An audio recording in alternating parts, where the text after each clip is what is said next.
ก็ได้แค่มองแต่มือต้องไม่ได้มองเธอเดินจากไปเป็นของเขาก็เพิ่งรู้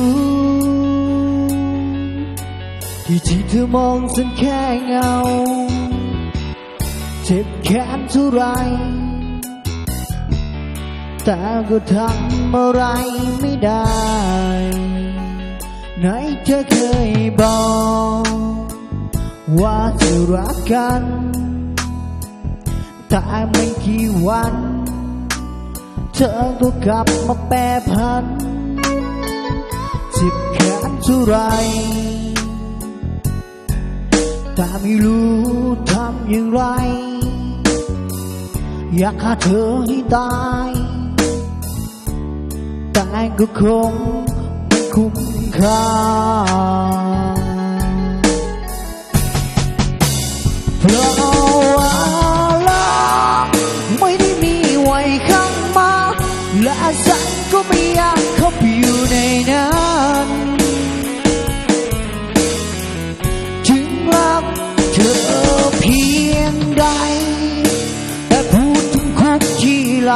เพื่อนบอกอย่าเข้าไปนะถ้าข้างในสบายกูคงไม่ออกมา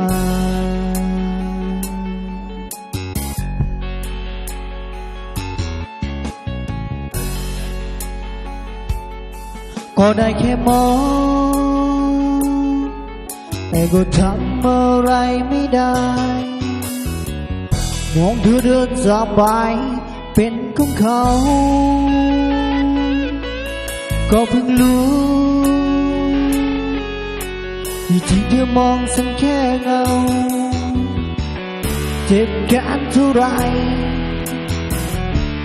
แต่ก็ทำอะไรไม่ได้ไหนเธอเคยบอกว่าจะรักกันแต่ไม่กี่วันเธอก็กลับมาแปรผันเจ็บแค้นเท่าไร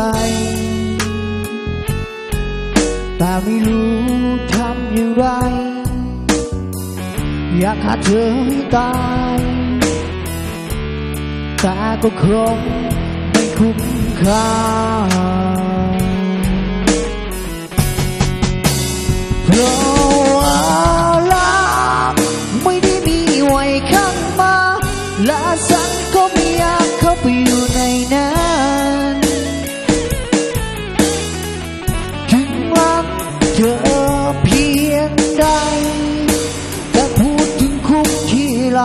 เพื่อนบอกอย่าเข้าไปนะถ้าข้างในสบายกูคงไม่ออกมา